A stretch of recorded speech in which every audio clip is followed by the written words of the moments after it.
Comenzar mostrando, definiendo tres cosas básicas, que son sistemática, que es taxonomía y que es nomenclatura.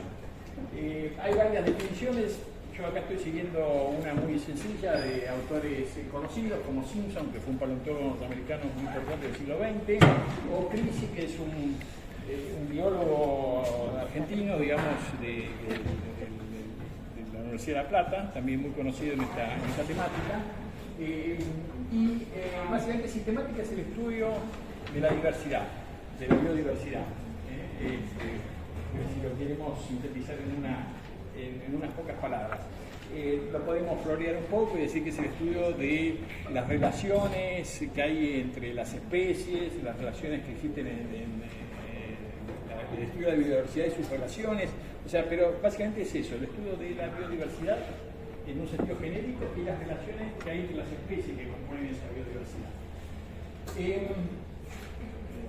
Otro término que vamos a usar es el de taxonomía, que básicamente es el estudio teórico de la clasificación. Esto incluye las bases, los principios, las reglas que existen para armar clasificaciones, pero vamos a ver que estos dos términos, sistemática y taxonomía, hoy en día los usamos como sinónimos. ¿Por qué? Porque hoy en día el consenso científico es que la clasificación tiene que reflejar las relaciones que hay entre los seres vivos, y el estudio de las relaciones de los seres vivos es lo que estudia la sistemática, entonces termina siendo básicamente lo mismo. Pero no siempre fue así, por eso estos dos términos existen. Y finalmente hay otra palabrita que la habré escuchado, que es nomenclatura. La palabra nomenclatura básicamente se refiere a una disciplina que es auxiliar de la taxonomía, que establece cuáles son las normas, las reglas con las que se deben nombrar, por ejemplo, a las especies, a los géneros, a las familias, en los diferentes taxones, ¿verdad? De estas tres cosas, básicamente nos vamos a concentrar en la sistemática, que es hoy, como les decía, lo mismo que la taxonomía.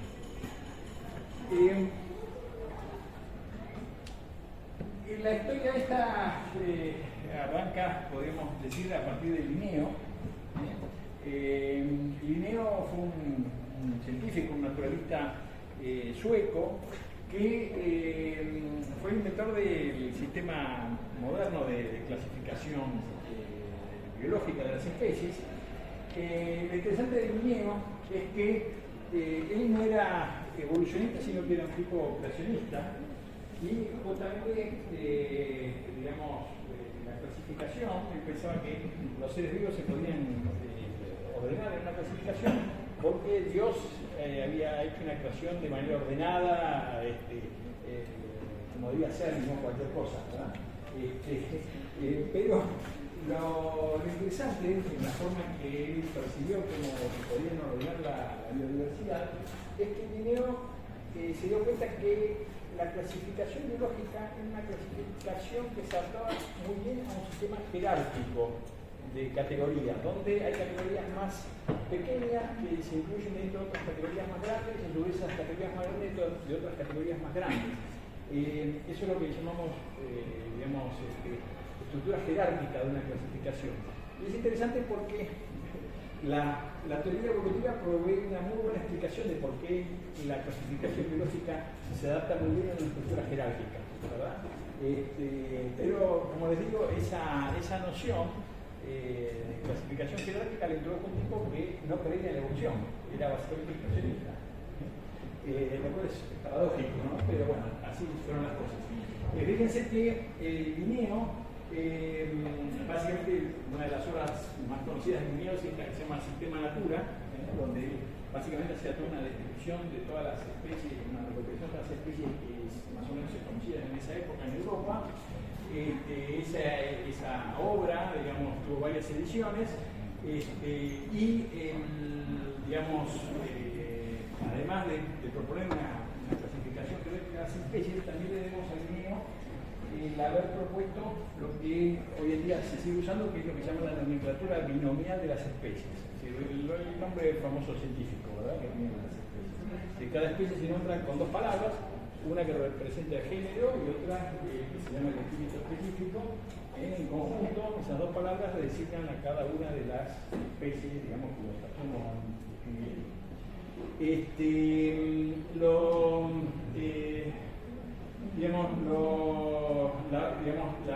Como dice acá abajo, la 10ª edición de esta obra Sistema Natura, que es de 1758, es la que se considera como el punto de partida de la sistemática de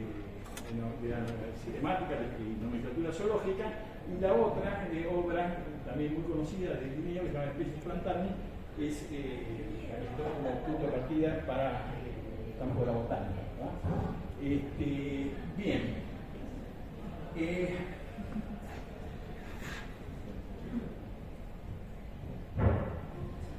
A pesar de que Linneo entonces era creacionista, como les digo, contribuyó con el sistema clasificatorio que básicamente seguimos usando hasta el día de hoy, y como insisto una vez más, él se dio cuenta de que la clasificación biológica era una clasificación de tipo jerárquico, y vamos a ver que la evolución provee, digamos, una explicación clara para dar cuenta de esa característica que tiene la clasificación biológica. Pero la teoría de evolución recién hubo que esperar al siglo XIX para que alguien se animara a proponerla.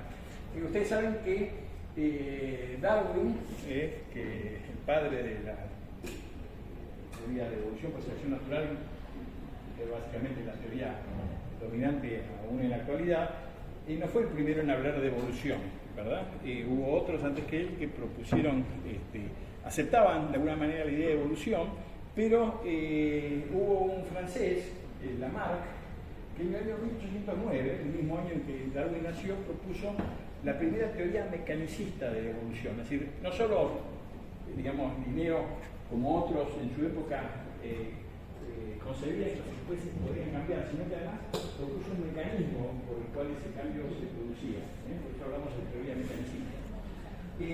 Darwin, como les digo, nació en el mismo año en que Lamarck publicó su teoría transformista de la evolución, y propuso, 50 años después, en 1859, cuando se publicó El origen de las especies, una teoría que está basada en otros principios diferentes a los de Lamarck. Después vamos a ver que cometió algunos errores e incluyó algunas ideas de Lamarck, ahora vamos a ver bien por qué, pero básicamente lo que, si tuviéramos que condensar en una lista de cosas importantes que tiene la teoría de evolución de Darwin, la teoría de evolución tiene seis características, que son básicamente la primera, como figura ahí, la idea de que la evolución es un proceso de cambio gradual, lo que llamamos gradualismo.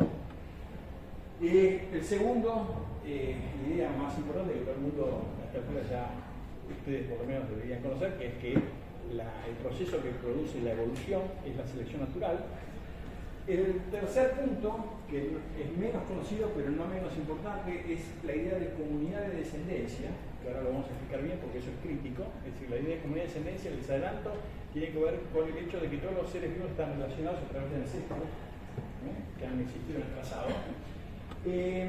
La el otro cuarto elemento de la teoría de Darwin es lo que se llama el extrapolacionismo, es decir, este es un principio general de la ciencia, que es que la ciencia busca explicaciones generales, lo más universales posibles. Entonces el extrapolacionismo hace alusión a eso, a que no hay una explicación evolutiva para explicar cómo evolucionan las mariposas, una diferente para explicar cómo evolucionan los microorganismos, otra para explicar cómo evolucionan los dinosaurios, y otra para explicar cómo evoluciona el ser humano. El proceso es el mismo para todos. Eso tiene que ver con el extrapolacionismo, con una explicación general, basada, como les digo, en esta idea de que la evolución es gradual, es producto de la selección natural, que hay comunidad de descendencia, etcétera, etcétera. Y la teoría tiene a su vez dos errores que son serios, la teoría, que en su versión original eran la idea de la herencia mezclada, que ahora vamos a explicar qué es, y la herencia de los caracteres adquiridos. Esta es una idea tomada de las ideas transformistas de Lamarck.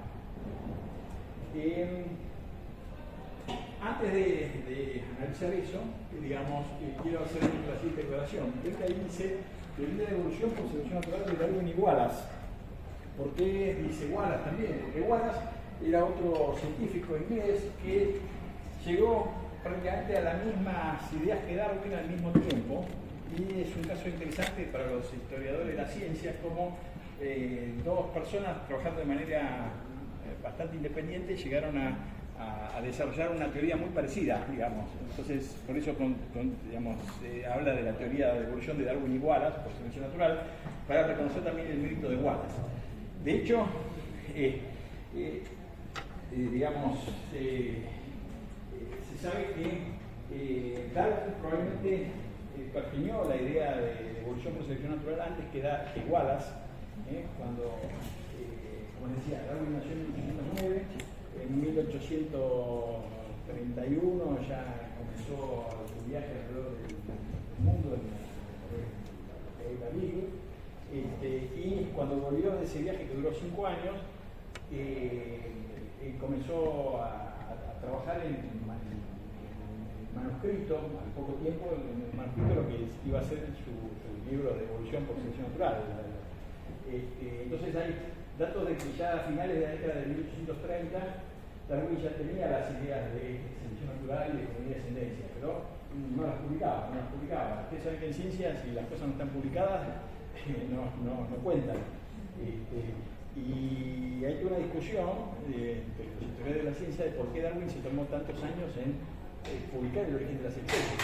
Y algunos creen que en realidad Darwin era consciente de que el ambiente científico y cultural de ese momento todavía no estaba listo para aceptar las ideas de evolución por selección natural, y eso lo hacía que siguiera trabajando, pero no publicara su teoría. Hasta que, un poco antes de 1859, él recibe una carta de este colega Wallace, que estaba en el sudeste asiático trabajando, y le manda una carta contándole que tenía una idea acerca de cómo evolucionaban las especies, y le empieza a contar en la carta, y cuando Darwin lee la carta de Wallace casi se muere porque le estaba describiendo la síntesis del libro que estaba hacía décadas escribiendo Darwin. Entonces, eso generó toda una situación porque Darwin, por un lado, tenía que perder, digamos, la preeminencia de ser el que descubrió la teoría, propuso la teoría de evolución por selección natural, si se callaba la boca y dejaba que Wallace lo publicara, pero al mismo tiempo no quería parecer que lo estaba agarcando a Wallace si él se adelantaba y lo publicaba, porque alguien podía pensar hasta que le había robado la idea a Wallace. Entonces, Darwin, que era un tipo digamos, de una clase social bastante alta, digamos, y tenía muchos buenos contactos ahí en Inglaterra, en Londres, en todo el ambiente científico de esa época, habló con sus amigos y le dijeron que una forma en que podían salvar la situación era que ambos dieran a conocer, digamos, su punto de vista, su teoría, en una misma sesión de la Academia Real, de la Sociedad Real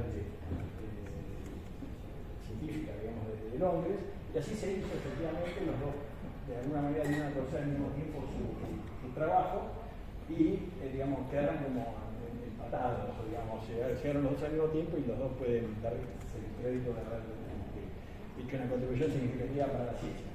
Después, Darwin en 1819 publica su libro.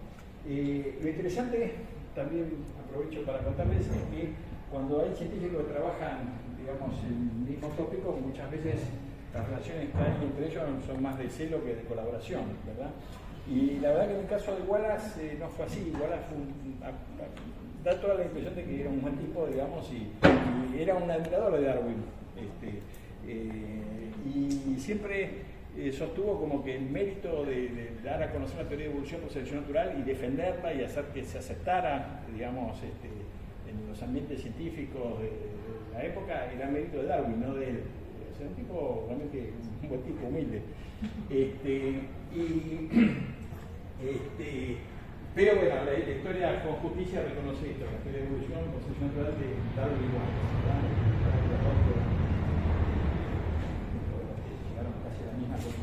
vamos a ver que hay algunas diferencias entre los puntos de vista de ambos relacionados con el tema que vamos a ver en la última clase, cuando andan conmigo, ya después del primer parcial, que tiene que ver con la parte de selección sexual.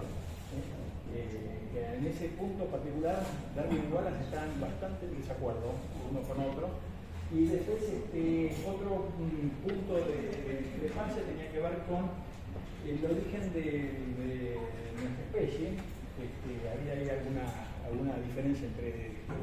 Wallace pensaba que la evolución del ser humano no podía haber aparecido por otros mecanismos que no eran los mismos que aplicaban el resto de los seres vivos. Darwin no se juega mucho, pero aparentemente para Darwin digamos todo parte de la misma del mismo árbol de la vida, entonces tenía una visión más razonable digamos, de ese tema. Y después había también algunas diferencias con respecto al problema de cómo se forman las especies. Porque fíjense que acá en esta síntesis que ven acá no figura nada sobre iniciación, cómo se forman las especies. Eso también es una paradoja porque Darwin publicó su libro El origen de las especies por medio de la selección natural en 1859, pero habló de todo menos de cómo se forman las especies en ese libro, a pesar de lo que promete el título, cuando viene habla de cómo se forman las especies. Habla así de la variación, de cómo la selección produce cambios, pero no explica la especiación. ¿Por qué? Porque Darwin era consciente de que el problema de la especiación era uno de los problemas de más difícil resolución de la biología moderna, digamos. De hecho, Darwin llamaba al problema de la especiación el misterio de los misterios. Miren para digamos, la novela esta, digamos, de hasta qué punto Darwin consideró que la especiación era un problema realmente muy difícil de resolver. Bueno, ¿qué más les quería decir con respecto a esto? Con respecto a los errores que figuran acá, porque después ya no vamos a hablar sobre esto, ¿qué significa herencia mezclada? Herencia mezclada era el paradigma dominante de la genética de ese momento. Recuerden, estamos hablando de mediados del siglo XIX.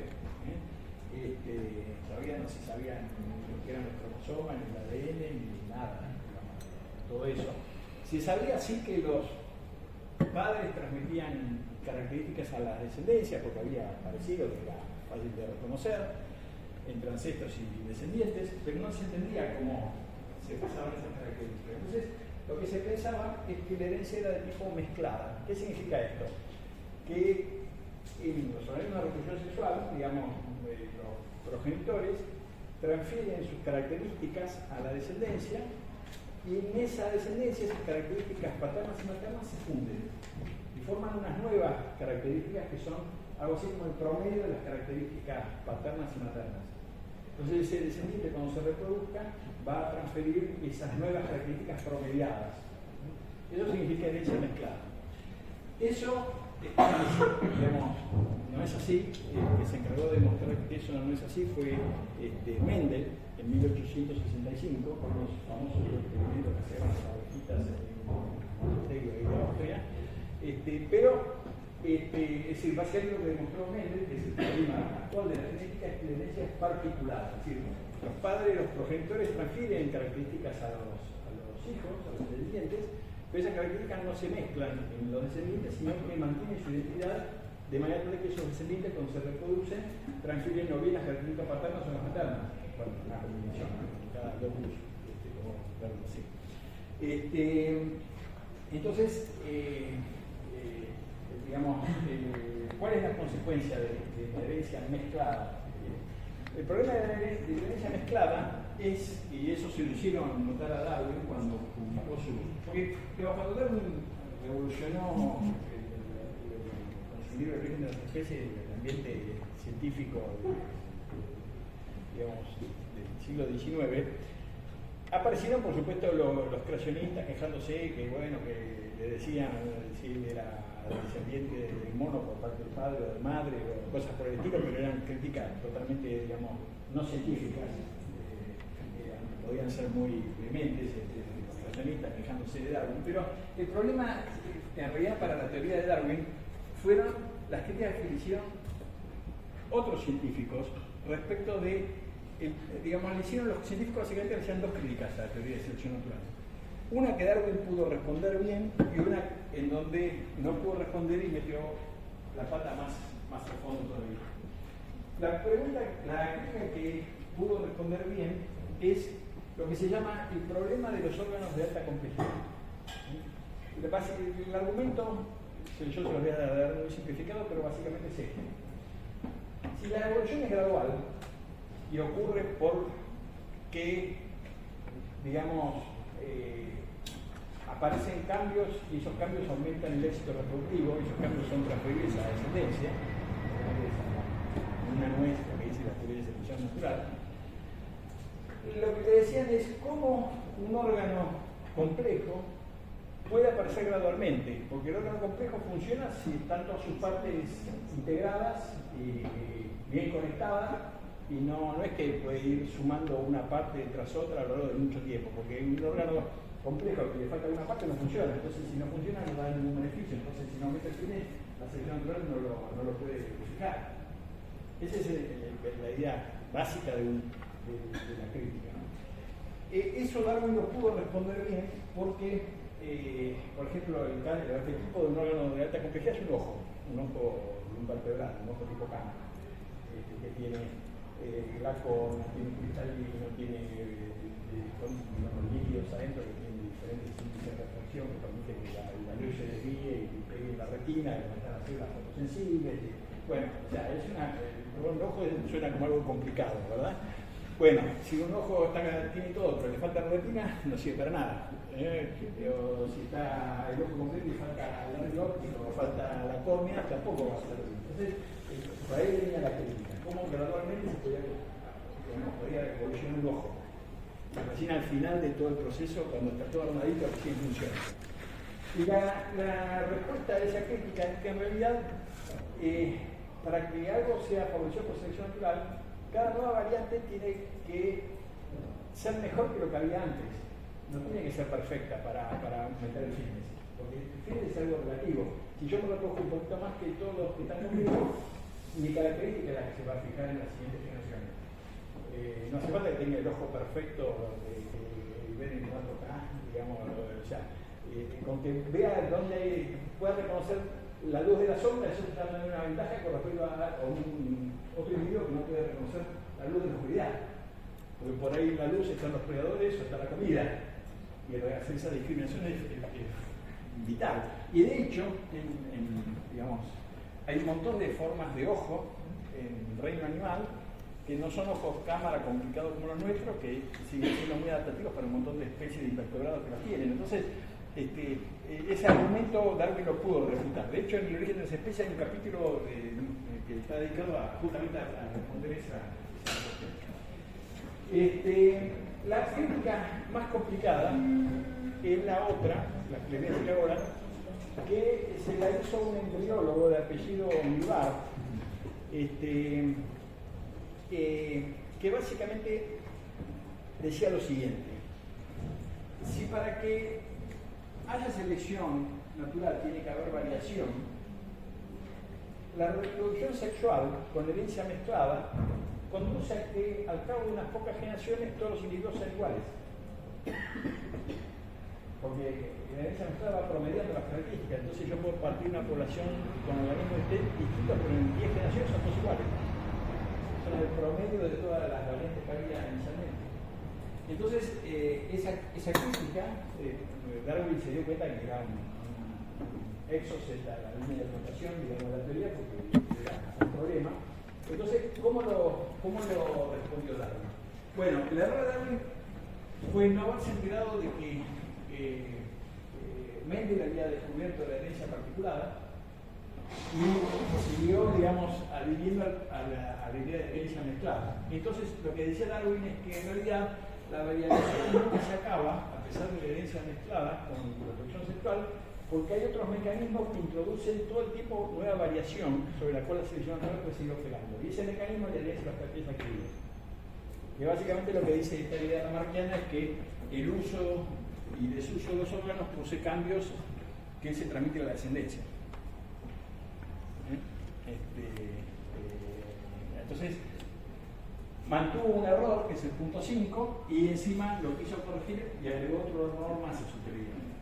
Y eso fue realmente una desgracia para la teoría de Darwin, porque a fines del siglo XIX, cuando se demostró que la herencia de los caracteres adquiridos no existía, la teoría de evolución se quedó pedaleando en el aire, y muchos científicos que inicialmente habían aceptado las ideas darwinianas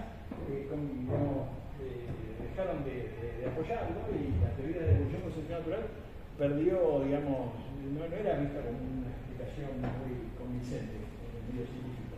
De hecho, fíjense que en el año 1900, cuando se redescubren las leyes de Mendel, la teoría de Darwin no se corrigió rápidamente. Aparecieron las teorías mutacionistas, otras alternativas que no están basadas en selección natural. Recién, a través del desarrollo de la teoría genética de poblaciones y ese tipo de desarrollos teóricos, digamos, dentro del paradigma de la genética particulada, que finalmente en la década del 30 más o menos comienza a gestarse la teoría sintética moderna, que básicamente es la teoría de Darwin, despojada de sus dos grandes errores, y antes se le agregan algunas cosas que a la teoría le faltaban, como por ejemplo el mecanismo de especiación alopático. Y bueno, y algunas cositas más, pero esencialmente es eso. Si tuviéramos que comenzar toda la historia de cómo llegamos a la actualidad y cómo se arregló el asunto. Bueno, una cosa más ya para el que le interesa, digamos, la cuestión histórica, que siempre es interesante. Wallace, como les digo, ya vamos después a volver a hablar de él cuando lleguemos a la última clase, un poquito con problemas de selección sexual, y las opiniones que tiene Wallace sobre el tema. Pero Wallace, como les digo, era otro científico naturalista inglés. A diferencia de Darwin, que hizo su viaje alrededor del mundo en el Beagle y recorrió básicamente todo el mundo, incluida la Argentina. Saben, Darwin pasó varios meses en lo que es el territorio de Argentina. No solo pasó, digamos, por las Islas Malvinas, sino que también digamos, estuvo en Patagonia, estuvo en Bahía Blanca, fue a caballo de Bahía Blanca hasta Buenos Aires, estuvo en Entre Ríos, sur de Santa Fe, después bueno, pasó para el lado de Chile, después estando en Chile cruzó a Mendoza, es ahí donde se supone que se contagió de Chagas, lo que fue una vinchuca. Después de ahí se fue a las Galápagos y siguió el viaje por Oceanía, volvió tocó África, digamos, y después volvió a Inglaterra, que vivió 5 años. Y se supone que hay las cosas que él vio durante ese viaje le hicieron clic en la cabeza y desarrolló la idea de evolución por selección natural. Muchos dicen que cosas que particularmente vio acá en el continente sudamericano fueron determinantes en el desarrollo de sus ideas científicas. Ustedes se preguntarán qué hacía Darwin en el viaje del Beagle. Bueno, también piensen esto. En el siglo XIX la principal potencia mundial era Inglaterra. Todas las expediciones, barcos que mandaban, digamos, alrededor del mundo eran básicamente para abrir rutas comerciales, prospectar recursos y la vida en otras partes del mundo. Entonces, esos viajes solían llevar algún naturalista, alguien que tenía de rocas, de plantas, de animales, porque eran expediciones también para levantar información que podía ser de interés con el reino, ¿verdad? Bueno, pero les quería decir algo de Wallace. Así como Darwin era un tipo que venía de una clase social relativamente alta, digamos, Wallace era más de la clase baja laburante, digamos, y tuvo una vida mucho más dramática, si se quiere. Para que se den una idea, él de joven viajó a Brasil. Durante muchos años estuvo en Brasil colectando, en la zona de llegó al puerto de Belén, sobre el río Amazonas, y estuvo varios años colectando. El hermano de él también había estado en Brasil colectando. El hermano de él murió en Brasil por fiebre amarilla, y él, después de varios años, ¿cómo se mantenían? Digamos, la gente que venía acá a colectar, Cabo, África, de fuera, que eran, digamos, estos naturalistas, y se financiaban vendiendo parte de lo que colectaban, porque había coleccionistas en Europa, sobre todo, que compraban esos bichos, y los pagaban bien, y con eso se los marcaban las expediciones. Y de paso podían investigar. Había gente que solo colectaba como eso, pero había otros como Wallace que colectaban como para estudiar y de paso tenían que tener algo de lo que colectaban para poder mantenerse. Wallace había amasado una enorme colección, imagínense varios años colectando en Amazonas en el siglo XIX y las cosas que juntó.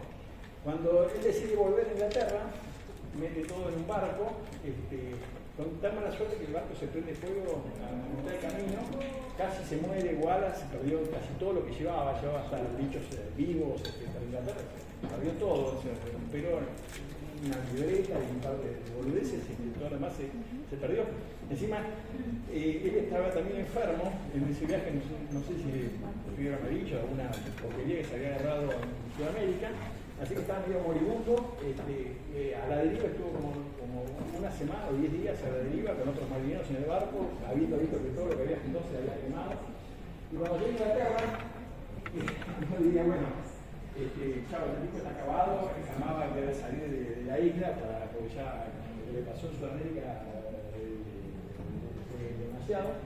Y sin embargo, tenía ya un representante de Inglaterra, que era el que colocaba los bichos que colocaba, que los vendía, que lo ayudó bastante a reinstalarse y recomponerse, y a los poco tiempo ya estaba de vuelta viajando, ahora ya no a Sudamérica, sino al sudeste asiático, a la zona de lo que hoy es Indonesia. Y ahí es donde él sigue trabajando, sigue coleccionando, y hizo enormes contribuciones en el campo de la biogeografía. Ustedes busquen en internet que es la línea de Wallace, van a ver, es una línea que separa la región australiana de la región oriental, biogeográfica, eso lo descubrió él. Él notaba que había en la zona de Indonesia había una especie de pasaje que dividía las faunas, a pesar de que la distancia geográfica entre las islas era pequeña, ese pasaje cambiaba completamente la fauna de un lado y otro de ese canal. Por eso es la línea de Wallace, que al día de hoy todavía sigue usándose para distinguir las faunas. Y ahí es donde él desarrolló sus ideas de evolución de selección natural, estando también ahí perdido en la nada, en el espacial. Bueno, vamos a seguir adelante para no quedarnos mucho acá. Pero, bueno, Darwin, digamos, se dio cuenta que la clasificación de los organismos tenían que reflejar la evolución, o sea, tenían que reflejar la filogenia. Pero, digamos, lo crucial de las ideas de Darwin es que él se dio cuenta que había dos tipos de relaciones entre los seres vivos. Unas que llamamos relaciones genealógicas, que es quién dio origen a quién, quién es el ancestro de quién. Eso es las expresiones genealógicas propiamente vistas. Y otro tipo de relaciones son las que llamamos de ancestralidad común. La ancestralidad común tiene que ver con esto que les decía de que diferentes organismos están relacionados porque comparten un ancestro en el pasado. Pero la ancestralidad común es distinta a genealogía, porque esos dos individuos que están emparentados por la ancestralidad común, ninguno es el descendiente del otro. Es decir, yo estoy emparentado con mi primo, pero no soy el ancestro de mi primo. En cambio, sí, mi abuelo es un ancestro mío. También estoy emparentado a él, pero se dio cuenta de esa diferencia. Y lo interesante es que muchos biólogos, aún hasta el siglo XX, no hacían mucha distinción entre esos dos tipos de relaciones. Entonces, se generaron una serie digamos, de mezcolanzas y representaciones gráficas de las relaciones entre los seres vivos que terminaban siendo muy confusas. Uno de los ejemplos son estos gráficos que están acá, que se llaman las burbujas ramificadas o branched bubbles, que las había inventado un tipo que se llama Romer, un paleontólogo norteamericano muy conocido, ya falleció, conocido porque Romer vino mucho a Argentina en la década del 40, del 50, y se llevó para Princeton mucho de los fósiles de Chihuahua, de Valle de la Luna. Pero era un excelente, digamos, investigador, muy conocido en los textos que publicó, pero bueno, en esa época todavía cualquiera se podía llevar cualquier cosa en cualquier lado. Bueno, la cosa es que Romer inventó estos diagramas como el que ven acá. A mí de chico me encantaban estos diagramas, aparecían en enciclopedias animales. ¿Qué representan estos diagramas? Fíjense, en este eje horizontal está representado de una manera media ambigua y no del todo explícita la diversidad anatómica, morfológica, como quieran verla, y en este eje está representada el tipo geológico, hacia abajo lo más antiguo, lo más profundo, y hacia arriba lo presente. Y estas burbujas representan la diversidad de diferentes grupos de vertebrados, en este ejemplo, a través del tiempo. Estos son los anfibios, que eran dominantes en el Paleozoico y después siguen existiendo en la actualidad, pero aparentemente, según este esquema, menos diversos que otros grupos que aparecieron después y que son dominantes en la actualidad, como por ejemplo las aves o los mamíferos. En la era secundaria, en el Mesozoico, los reptiles fueron los grupos dominantes y la especie que se conoce. Entonces, fíjense estos gráficos cómo muestran a través de estas conexiones que, por ejemplo, los reptiles se originaron a partir de los anfibios y los mamíferos y las aves a partir de diferentes grupos de reptiles, pero además en estos gráficos a veces hasta se decía quién era el ancestro de todas las aves o de todos los mamíferos. Por ejemplo, en el caso de las aves, el ave más antiguo que se conoce, que es el Archaeopteryx, era el bicho que está ubicado acá. Era, digamos, las tres de los pájaros, era el que había dado origen a todas las aves que vivían después, a partir de esa especie. Y eso yo me voy a encargar de mostrarles en la clase de hoy y la clase que viene, y la del lunes que viene, si me hace falta, de que eso es algo que no se puede saber con ninguna certeza quién es el ancestro de quién. Es decir, es imposible identificar ancestros, pero sí podemos, salvo condiciones súper excepcionales, pero en la práctica, si nos quedamos con la palabra nunca, no estamos muy lejos de la realidad. Pero lo que sí podemos conocer con mucha más precisión es lo que llaman la ancestralidad común. ¿Quiénes están relacionados con quién? Por ancestros pasados. Eso sí lo podemos estudiar. Esa es la primera cosa que quiero que se acuerden porque es importante. A ver cómo sigue esto. Bueno, acá estoy viendo que me parece que me pasé, claro, me había saltado esta diapositiva que vuelvo hacia atrás, entonces porque esta es importante. Selección natural, ya más o menos a esta altura han visto algo con Juanjo o con Nacho, ya más o menos tienen una idea de lo que es. Después vamos a hablar un poco más, pero de lo que quizás todavía no han tenido mucha información es acerca de esto de la ancestralidad común, qué significa exactamente. Y lo podemos ver en este gráfico de acá. Acá tenemos 5 especies de vertebrados. Gato, león, una especie de foca, un caballo y una iguana. Y si nosotros analizamos estos bichos, vamos a ver que todos comparten diferentes conjuntos de características.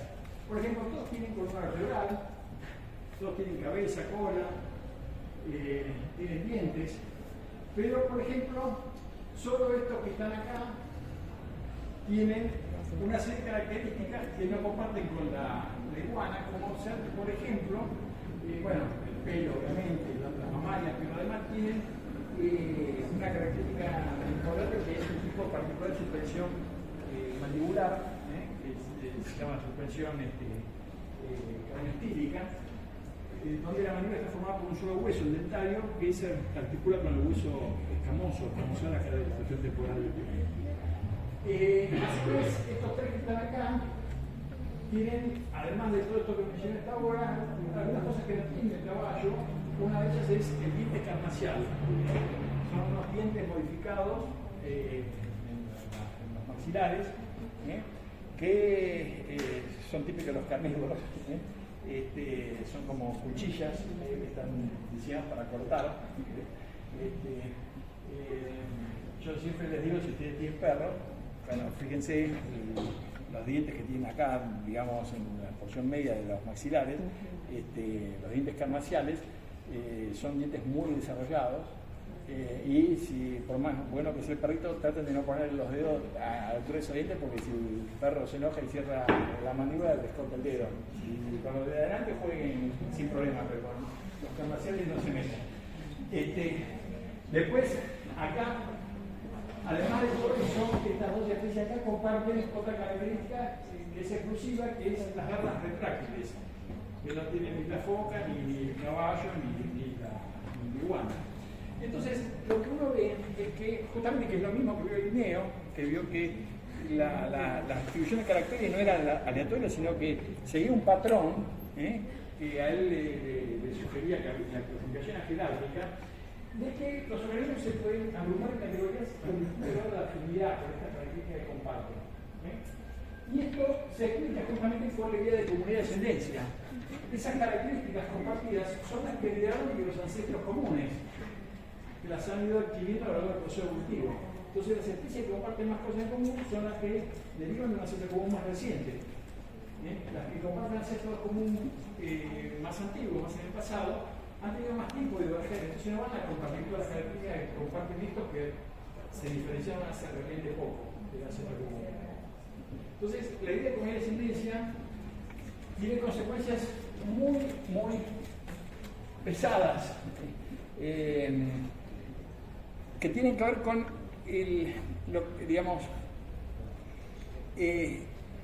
que hacen a la aparición de la biología moderna, tal cual la concebimos hoy en día. Fíjense que antes de que se pensara de esta manera, se considera que la evolución había producido estos patrones de caracteres por la ancestralidad común. En realidad no había ninguna justificación científica, teórica, para explicar por qué, por ejemplo, si yo quiero estudiar un medicamento, lo puedo usar en un humano, lo puedo probar en un mono, o en una rata, antes de darse en un humano. Porque si la verdad no tenemos nada que ver, o las características de los seres vivos son paquetes aleatorios de características, en realidad, cómo responda, digamos, el chimpancé a la aspirina no tiene nada que ver con la respuesta que puede dar un humano a la aspirina. El hecho de que podamos usar modelos biológicos para la investigación clínica, por ejemplo, se basa en el fondo en la idea de comunidad de ascendencia. Todos los seres vivos son parte del mismo árbol de la vida, y cuanto más cercano sea el ancestro, más características comparte, entonces la respuesta que van a dar a un determinado organismo va a ser más parecida. Y esta idea de comunidad de ascendencia también es la misma, en el fondo, es la justificación para los movimientos de defensa de los derechos de los animales. Porque si nos parece mal que hacer sufrir a los animales, la razón por la que nos parece mal es porque si nosotros sufrimos cuando nos hacen ciertas cosas, es probable que el mono también sufra, el chimpancé también sufra y la medusa también. Cuanto más se parezca a nosotros, más parecido probablemente sea su nivel de sufrimiento. Entonces, es interesante porque lo que plantea básicamente es la continuidad de las características entre las especies. Bueno, seguimos adelante. ¿Hasta acá alguna pregunta, chicos? ¿Alguna duda? Bueno, esta diapositiva está simplemente puesta para hacerles hincapié en que no la tienen que estudiar. Si no pierdan tiempo, por lo menos conmigo en la teórica, aprendiendo la definición de lo que es un cladograma, un dendrograma, un filograma, una filogenia, porque eso hay 20 términos y la verdad no cortan mucho, excepto que ustedes sean especialistas que se dediquen y sean como muy rigurosos en el tema. A nosotros la verdad no nos ayuda mucho. Nosotros vamos a hablar de árboles o filogenias con cladogramas como sinónimos. Básicamente lo que vamos a decir cuando usemos esos términos, sobre todo de árboles y filogenias, vamos a hablar de árboles ramificados que intentan representar las relaciones entre vida común entre las especies.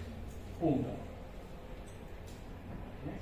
Así que de esto no le bola, pero se los pongo porque sepan que hay diferencias más sutiles en muchos autores, y si ustedes tienen un trabajo especializado en estas cosas, tienen que ver cuando leen una palabra qué es lo que el autor está queriendo significar con esa palabra. Pero en el manejo que nosotros vamos a hacer del tema, árboles o cladogramas o filogenias, básicamente son diagramas que representan la relación de la ancestralidad común.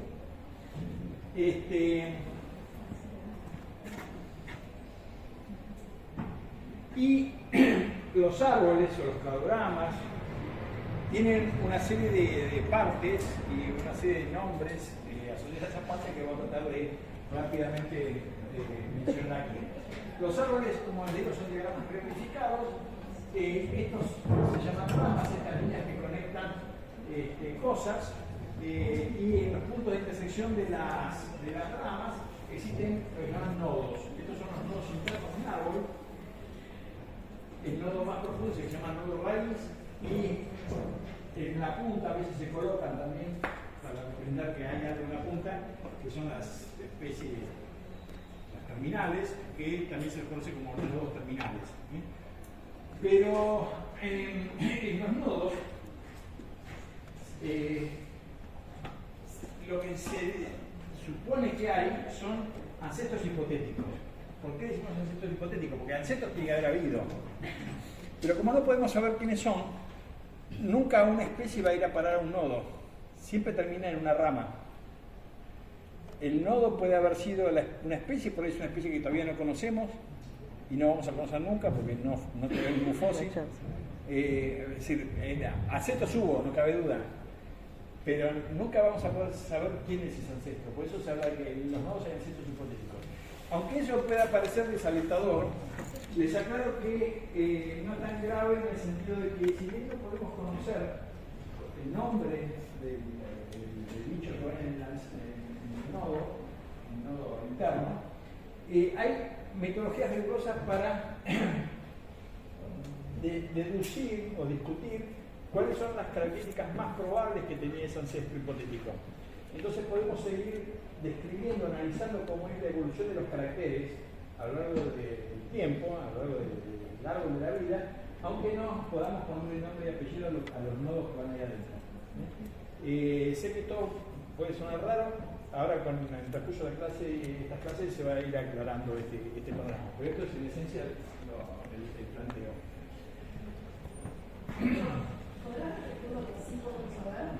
Sí, no podemos saber quién está en el nodo, quién es el ancestro hipotético, pero sí podemos saber qué características probablemente tuvo ese ancestro hipotético. Entonces podemos discutir cómo es el proceso de evolución de las características. Hay metodologías para eso. Bueno, esto es lo que acabo de decir. Entonces, algunas propiedades que tienen los árboles. Los árboles pueden rotar 180 grados en los nodos, que las relaciones que transmite ese árbol no cambian. Parece que son distintos, pero en realidad no lo son. Fíjense, este árbol dice que C es la especie más emparentada con D. Esta es una especie hermana, ¿verdad? C es hermano de D. Y este árbol también dice lo mismo, y este árbol también dice lo mismo, porque convergen a un nodo próximo. Después B es hermano del conjunto CD. Y este árbol también dice lo mismo, y este árbol también dice lo mismo. Y A es hermano de todo el conjunto B más C más D. Y a pesar de que esto parece muy distinto a aquello, es exactamente lo mismo. Pero nosotros somos bichos muy visuales, así que a veces nos engañan sobre cómo estén rotadas. Después se habla de árboles estrella cuando todas las ramas convergen al mismo nodo raíz.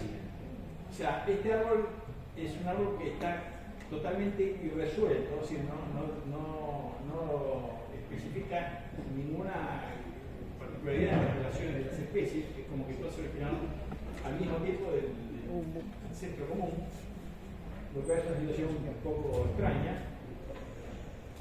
Después está lo opuesto a eso, es esta situación donde el árbol está completamente resuelto. Cuando de cada nodo salen dos ramas, se habla de un árbol completamente resuelto. Pero hay situaciones intermedias, árboles parcialmente resueltos, donde algunos de los nodos emergen más de dos ramas. Y otras partes del árbol están completamente resueltas.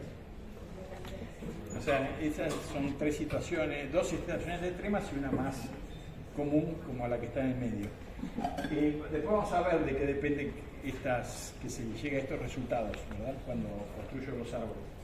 Pero básicamente el primero, el árbol de estrella, no sirve para nada. Y yo quisiera idealmente tener árboles así, que me digan quién es hermano de quién exactamente, en qué orden se fueron desgranando las ramas del árbol de la vida. Ahora, cuando yo tengo una parte del árbol que no está resuelto, es decir, una parte donde emergen más de dos ramas de un nodo, se dice que tengo una politomía o policotomía. Pero se supone que las politomías son de dos tipos, las que se llaman las blandas y las duras. Las blandas o soft, politomía soft, son aquellas en las que se supone que el resultado que yo tengo es una politomía, pero por falta de información que me permita recuperar bien cuál fue el orden en que se fueron separando las especies. O sea, es por falta de información. Si yo en el día de mañana sigo averiguando y consigo más información, eventualmente voy a poder resolverla. Por eso se habla de que es una politomía blanda. Y las duras, en cambio, son aquellas donde eventualmente, por más que yo siga la información, no la voy a poder resolver porque por ahí la evolución efectivamente produjo varias especies al mismo tiempo. Es decir, no está escrito en piedra que cada vez que una especie tenga que haber solamente dos especies hijas. Podría haber hablado de cinco especies hijas. Pero el default siempre es pensar que cuando tengo una politomía es blanda. Y es que es lo más habitual por falta de información. Y si yo intento resolver y no puedo, a pesar de que tengo información, algún iluminado en algún momento dice, bueno, muchachos, dejemos de joder, esto probablemente es una politomía dura y no va a cambiar por más que resolvamos todo. Cuando tengo, en las radiaciones adaptativas, cuando hay un linaje que de golpe especia mucho en muy poco tiempo, es difícil que, es muy probable que cuando yo hago un análisis de las especies descendientes y trato de reconstruir su árbol de relaciones, todas las especies me junten una politomía. Porque cuando la especiación ocurre muy rápidamente, muchas veces, no hay tiempo de que se acumulen diferencias que yo pueda después orquestar, recoger y analizar para ver el orden exacto en que se fueron separando las especies. ¿Se entiende? Más o menos. Bueno. Sí, una de las situaciones donde se puede generar una policotomía, una politomía blanda, es en aquellas situaciones donde las especies van formando de a dos, pero ocurre una sucesión muy rápida. Entonces, si la sucesión es muy rápida, hay poco tiempo para que se acumulen diferencias que yo después pueda reconocer. Y darme cuenta del orden en que se fueron separando y me perpetúo inmersión al mismo tiempo. Ese es un poquito del argumento. Ya tenemos tiempo para profundizar en eso. Bueno.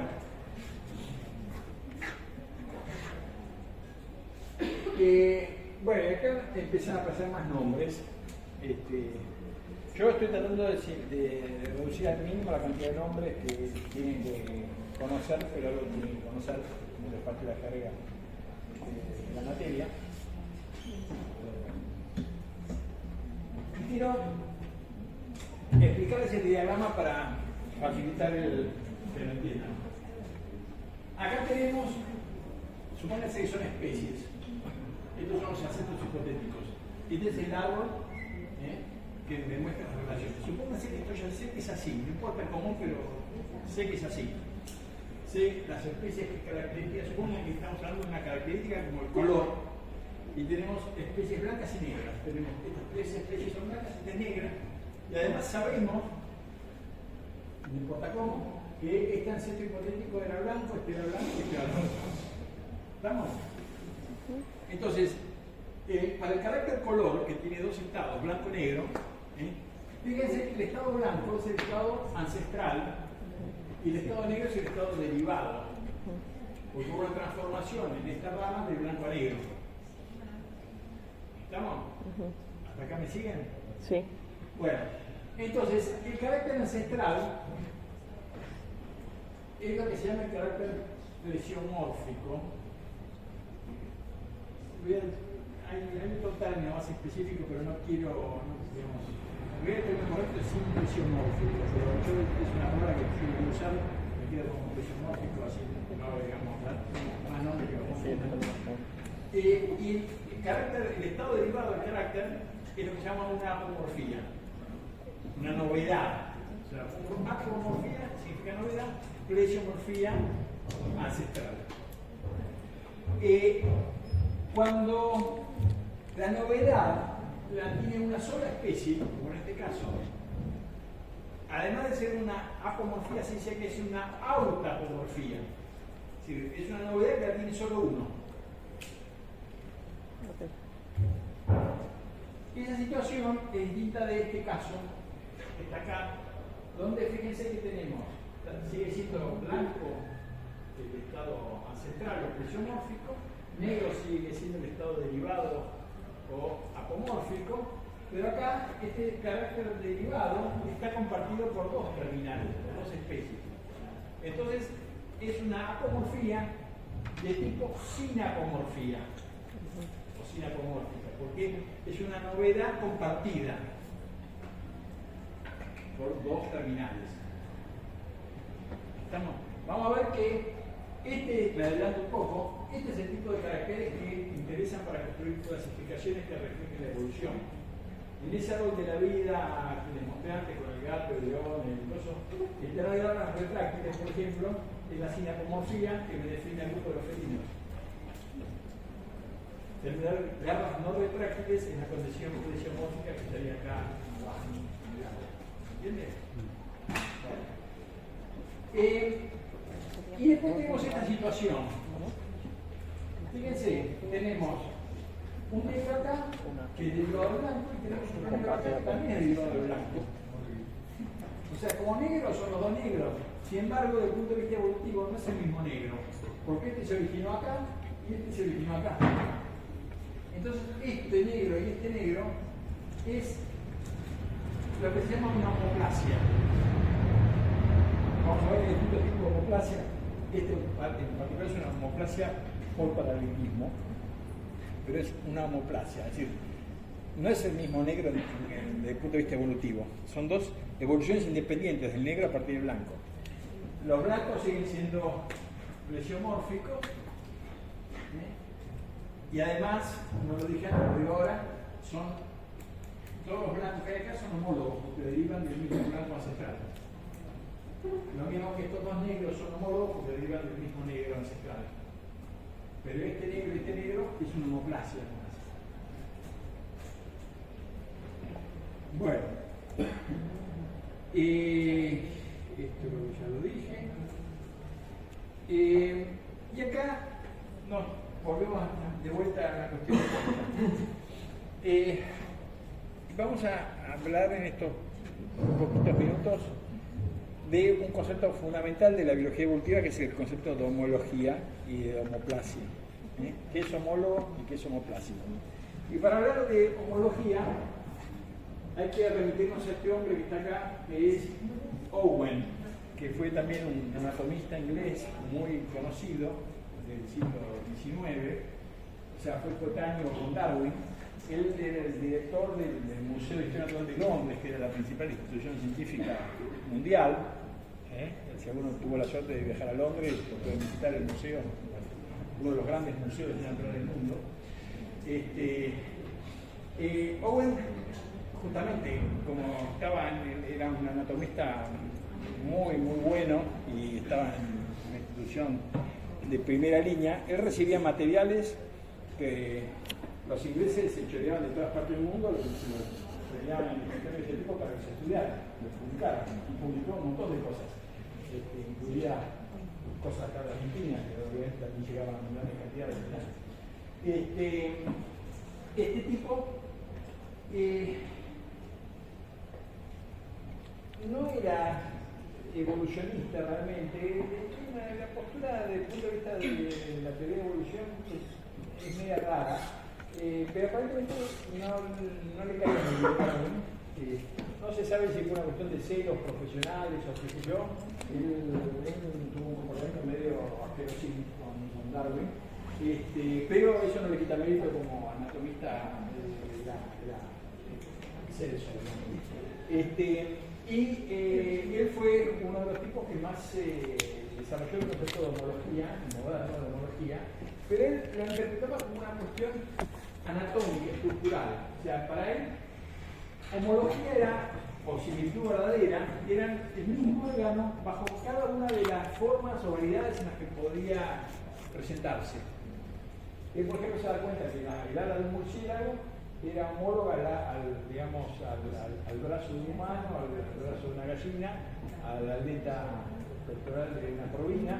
O sea, él entendía que esa era la misma estructura, a pesar de que podía ser diferente en sus características.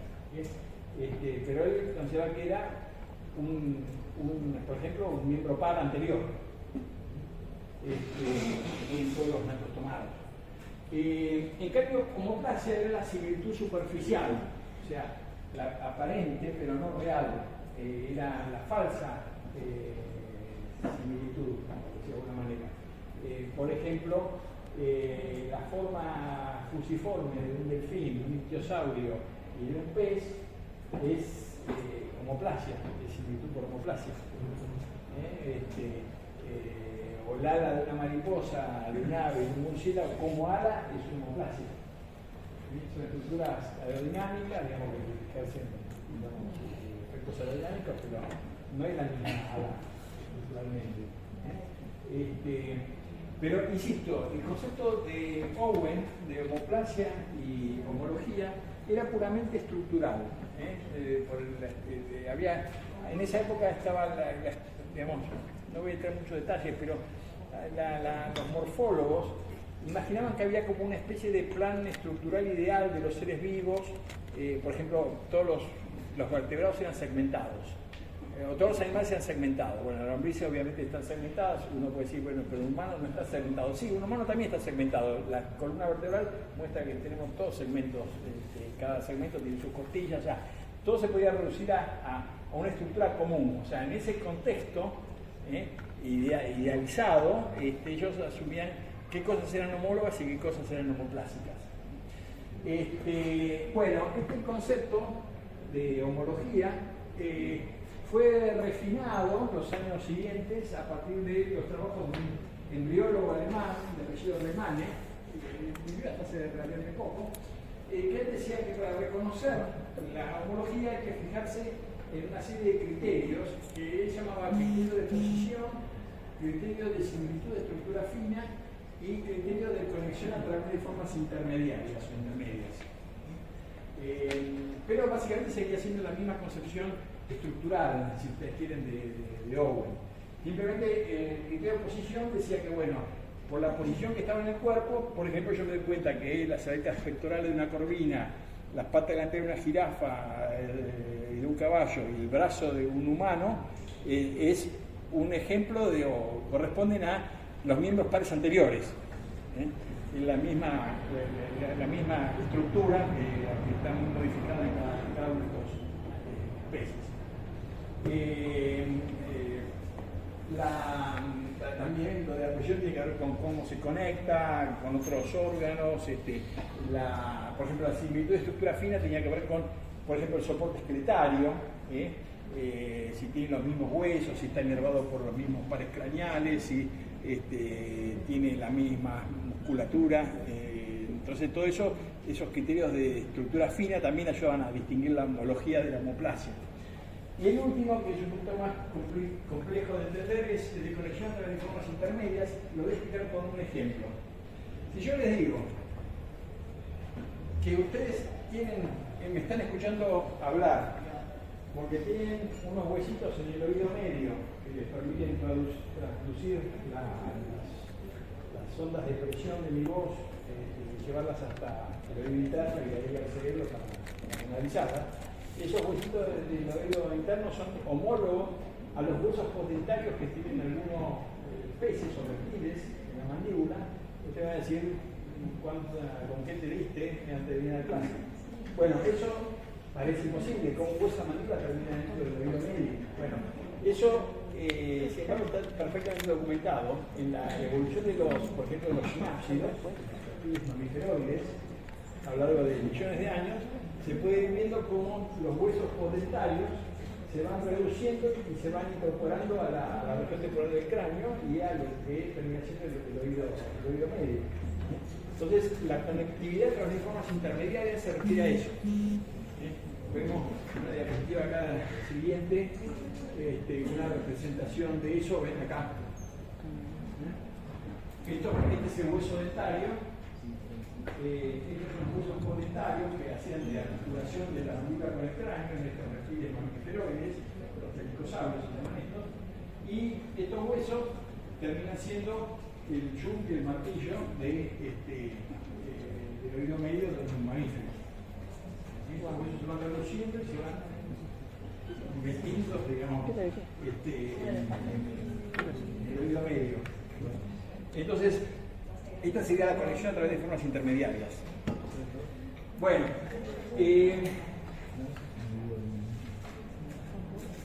pero vamos un paso para atrás. Antes de dejar a Owen, les comento un par de chimentos de Owen. Owen, para que lo pongan en dimensión, fue el tipo que inventó la palabra dinosaurio. Owen fue el tipo que escribió el ornitorrinco. Y también es una historia muy interesante porque imagínense que en esa época, que no estaba Netflix, que no había jueguito PlayStation, nada, televisión ni radio, y la gente que tenía la vida más o menos solucionada, ¿qué hacía? Y bueno, paseaba, iba a los museos, los museos era la salida, digamos, los museos eran instituciones, digamos, de primera magnitud, y hacían exhibiciones y mostraban las cosas raras que conseguían de las partes del mundo que nadie había explorado, y había todo, y pagaban fortuna para hacerse de piezas valiosas para exhibir. Entonces había, digamos, así como, digamos, había mucha evidencia en los museos por comprar colecciones y piezas únicas, también había todo un mercado de fraude asociado a eso. Parece que los chinos eran especialistas en inventar caracoles con harina de arroz y con tratamientos especiales, inventaron una especie de caracoles que no existían. Pero el punto es, digamos, no es ir contra China, digamos, por la guerra comercial, pero digamos, la cuestión es que muchos se habían quemado, gastado fortunas en cosas que después habían sido fraudas. Entonces había mucha desconfianza cuando llegaba una cosa muy rara que nadie entendía bien qué era. Y cuando los colonizadores ingleses empezaron a mandar ornitorrincos de Australia a Inglaterra y se la pusieron y llegaron al Museo de Londres, los primeros que lo vieron dijeron: no, esto no existe, esto es lo cocieron, agarraron un pato, le metieron un cuerpo de un castor y lo metieron, inventaron un coso y lo querían meter. Y lo tiraron en un cajón y estuvo 10 años en un cajón guardado, hasta que un día este tipo abrió el cajón y como era muy ducho y muy experto, se dio cuenta que era una fragua, efectivamente era una especie rarísima, y digo, para la ciencia, y lo describió. O sea, ese es el tipo que era muy famoso en los artistas. Pero como les digo, con Darwin no se llevaban muy bien, pero no dejó sin embargo, de hacer contribuciones enormes en el campo del concepto tan importante que es de homología para la biología evolutiva. Ahora, sin embargo, en la actualidad, la idea de homología ya no es la misma que tenía Owen, porque hoy en día entendemos homología en relación a la evolución. ¿Qué es homólogo? Bueno, lo vimos en la diapositiva anterior, cuando yo les mostraba esto. Homólogo es una característica que deriva de otra, o digamos, estos dos son homólogos porque derivan de este ancestro común, ya la tenía. Entonces, hoy en día el concepto de homología tiene que ver con la evolución, no con el parecido ese estructural medio abstracto. Entonces, hoy en día el paradigma, digamos, de la homología es este que está acá. Hay varias versiones, pero esta es una, el de Pina de 1991 o el de Brouwer y Chawaroch de 1996. Los dos implican lo mismo. Voy a explicar este que es más fácil, que es más simple. Los dos son equivalentes, básicamente. Básicamente, ¿qué es lo que dice Pina? Que uno, cuando estudia, los seres vivos, si quiere establecer qué es homólogo y qué no, lo primero que hace es plantear hipótesis, diciendo este estado de este carácter en este bicho es homólogo, para mí es homólogo a este estado de este carácter en este otro bicho. Es mi hipótesis. Yo, pues, digamos, hipotetizo que son lo mismo desde el punto de vista evolutivo, tienen el mismo origen evolutivo. Eso es lo que se llama homología primaria. Pero esa hipótesis hay que testearla. Y puede ser falsa o puede ser verdadera. O sea, puede ser falsa o puede ser que no pueda demostrar que es falsa, entonces la acepto como verdadera. Para ponerme, cubrir las espaldas y mantenerme dentro del alineamiento popperiano. Entonces, si yo hago un análisis y demuestro que no es falso, entonces concluyo que es una homología verdadera. Hablo de lo que se llama una homología secundaria, o sea, la homología primaria que pasa el test favorablemente se transforma en una homología secundaria o homología verdadera. Ahora, ¿cómo se hace ese test? Bueno, eso es lo que se llama el test de congruencia, que lo vamos a ver mayormente en la clase que viene. Tiene que ver básicamente con construir el árbol, mapear el carácter en el árbol y después ver si pasa esto o pasa esto. Acá tenemos una situación donde confirmo la hipótesis primaria y puedo decir que este niño es homólogo a este, ya como una homología secundaria o confirmada. Mientras que en este caso mi hipótesis de homología primaria, que era que este negro es igual a este, resulta que cuando hago el test de congruencia me da que no, porque esto se origina acá y esto en forma independiente se origina acá. ¿Entienden cómo funciona la lógica de esto? Ahora, ¿cómo postulo yo que es una homología primaria? Bueno, ahí sí utilizo las ideas de, por ejemplo, Remanes, de similitud por parecido, por posición, por otras fuentes de evidencia que tenga. Pero después lo tengo que testear, y lo testeo por lo que se llama la prueba de congruencia, o, dicho en otras palabras, tengo que mapear el carácter en la filogenia y ver si se originan en el mismo ancestro o no. Así es como testeo la homología. Con esto nos va a alcanzar para llegar hasta el primer parcial, porque después del primer parcial, cuando hablemos de evolución y desarrollo, van a ver que el concepto de homología todavía se pone más complicado. Pero en principio, digamos, pueden vivir tranquilos con esta idea evolutiva de homología que va funcionando bastante bien. A ver qué más tenemos. Por ahí también. Bueno, ahora en 10 minutitos hacemos un descanso. ¿Sí? Los tipos de democracia, que les dije que había más de un tipo. Está lo que se llama el paralelismo, evolución paralela, lo que se llama evolución convergente, y lo que se llama la pérdida secundaria, que también se la conoce como reversión al estado ancestral. Vamos a empezar por esto.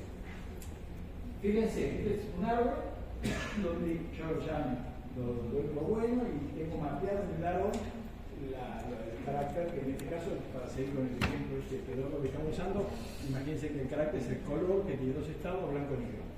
Entonces, el estado central es blanco y en esta rama de blanco hay una transformación a negro y en esta otra rama también en algún punto se produce el cambio de blanco a negro. Entonces, esto en negro no es igual a este negro, es una homoplasia. Una homoplasia por paralelismo, y se llama por paralelismo ¿por qué? Porque ambas transformaciones de blanco a negro, mejor dicho, ambas transformaciones a negro ocurren a partir del mismo estado ancestral que el blanco. Hoy se llama paralelismo. Eso es distinto a lo que se llama la evolución, la convergencia, donde yo tengo que este negro se origina a partir de este gris clarito y este negro se origina a partir de otro estado que es gris oscuro.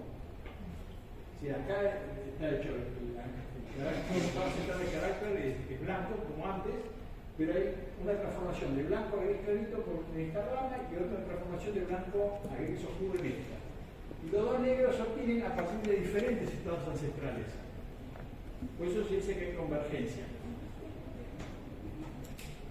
Y el tercero, que es la prueba secundaria o reversión al estado ancestral, es este caso donde tengo blanco que se transforma en negro y después acá en esta rama hay una reversión al blanco. Entonces, una reversión al carácter ancestral, pero este blanco no es el mismo blanco que este es ancestral, pero este blanco es derivado.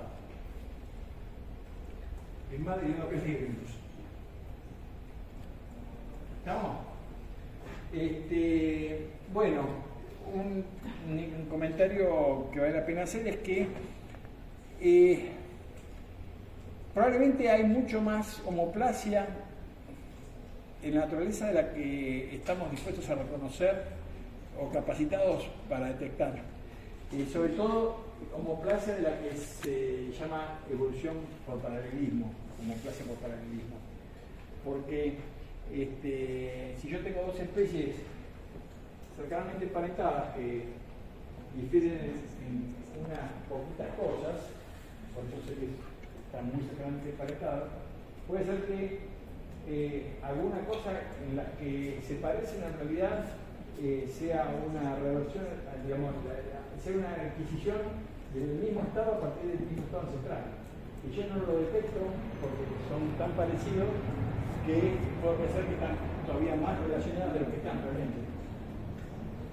La convergencia, como implica caminos evolutivos más largos de diferenciación, es más fácil de reconocer. Es poco probable que una persona con mínimos conocimientos pueda creer que un ictiosario y un delfín son la misma cosa. O que un pez y un delfín sean la misma cosa, porque tienen cuerpo alargado y la letra, miembros anteriores con forma de. ¿Se entiende? O sea, la convergencia probablemente, como implica mayor grado de divergencia, hasta que vuelvan a converger es más fácil de detectar. Pero cuando hay paralelismo, es muy difícil de detectar. Muy difícil. Lo mismo también cuando hay una reversión secundaria, sin que haya habido mucha diferenciación en el medio, es muy fácil de que piense que en realidad ese blanco está más empatado blanco de la derecha. O sea, ahí probablemente es difícil detectar mucha de la homoplasia que hay. Bueno, y eso genera problemas para construir los árboles, de los que vamos a hablar luego. Tengo una pregunta Sí. de eso que acabamos de decir. O sea que hay una tendencia a suponer mayor similitud de la real, por esto de que no se puede estimar si. No es muy claro, porque no es, si hay, digamos, probablemente hay mucha homoplasia que pasa a detectar. Yo por ejemplo, Pero la tendencia es a asumir que algo está más emparentado de lo que realmente está. no es que se asume, digamos, como consecuencia de que por las técnicas que tenemos para formar nuestros árboles, puede ocurrir que estas formas de homoplasia contaminen nuestro set de datos y no lo podamos darnos cuenta que estamos produciendo homoplasias como si fueran tecnologías. No es que lo asumimos. No, ya sé, pero la palabra. es como la que tendencia de estamos sesgados, digamos. Nuestra metodología de análisis de alguna manera está sesgada a no detectar tan fácilmente la homoplasia por paralelismo, por ejemplo, y eso es un problema. Claro, pero el problema sería que creemos que son más similares. Exacto, la consecuencia es eso, que tenemos cosas pueden estar en cuenta cuando en realidad no lo están. A ver qué sigue. Bueno, les explico esto y después tenemos la propiedad. Así después relajamos un poco. Tipos de grupos que se pueden armar digamos, en los árboles, en las clasificaciones, que se pueden reconocer. Tenemos básicamente tres: los grupos que llaman monofiléticos, los que llaman parafiléticos y los que llaman polifiléticos. ¿Qué es cada uno de ellos? Imagínense que tengo este árbol que tiene 5, A, B, C, D y E. Un grupo monofilítico es aquel que contiene al ancestro común más todos sus descendientes. Por ejemplo, ese ancestro que está, bueno, no tengo un cuadro para mostrarle, pero ese que está acá, más D y E, forma un grupo monofilético. Pero a su vez está dentro de otro grupo monofilítico que es el que está acá, el ancestro hipotético más todo lo que descendió de él, que es C, D y E. Y a su vez hay otro grupo monofilético que es este ancestro hipotético que está acá, más B, C, D y E, los ancestros hipotéticos que hay en el medio, y este otro grupo que está acá, que abarcaría todo. O sea, esos son los grupos monofiléticos. También se los conoce como grupos naturales. ¿Por qué? Porque reflejan porciones completas o segmentos completos de la evolución del árbol de la vida. Y fíjense la diferencia que hay con los grupos que se llaman parafiléticos, como este que está acá. Si yo armo mi grupo agarrando este nodo, incluyendo a C más D, pero dejando afuera a E, este grupo es parafilético, no es un grupo natural, porque por alguna razón excluí algo que también se originó de acá. Este es un grupo parafilético. De estos hay muchos en la clasificación clásica. La clasificación todo el tiempo está en revisión y se está corrigiendo en base a la evidencia que muestra qué grupos no son monofiléticos y por eso muchas veces cambian los nombres científicos y todas esas cosas. Pero estos grupos hay muchos en la clasificación clásica con la que estudiamos gran parte de nuestras carreras. El grupo peces, por ejemplo, tradicional, es parafilético. ¿Por qué? Porque no incluye los vertebrados. Los anfibios son un grupo parafilético porque, como vieron, los reptiles, a las aves y los mamíferos, se originan, de acuerdo al branching bubble de Romer, de un anfibio durante el Paleozoico. Los reptiles también son parafiléticos porque no incluyen a las aves y los mamíferos. ¿Siguen? Bueno, y después hay otro grupo que son estos que están acá, que se llaman los grupos polifiléticos, que básicamente son caca, que son grupos totalmente artificiales, donde no incluyen, por lo pronto, el acceso común de las cosas que están dentro de ese grupo. Si yo hago un grupo que se llame aves acuáticas y pongo a los chorros, a algunas garzas o animales acuáticos, a las tortugas de agua y a los camalotes, bueno, voy a tener un grupo polifilético. Lo único que tiene en común es que viven todos en la chapa, pero no tiene, digamos, la Biblia de teléfono. O sea, estos grupos, todos los taxónomos, ya sean los modernos, los actuales o los clásicos, se dan cuenta que esto es una porquería que hay que evitar. Para otras disciplinas dentro de la biología, como la ecología, bueno, los grupos polifiléticos pueden tener sentido como gremios, por cuestiones funcionales, ecológicas, pero para un taxónomo, los grupos polifiléticos son exactos. Bueno, vamos a hacer un descansito acá de 10 minutos y cuando vuelven vamos a ver un poquito más en profundidad.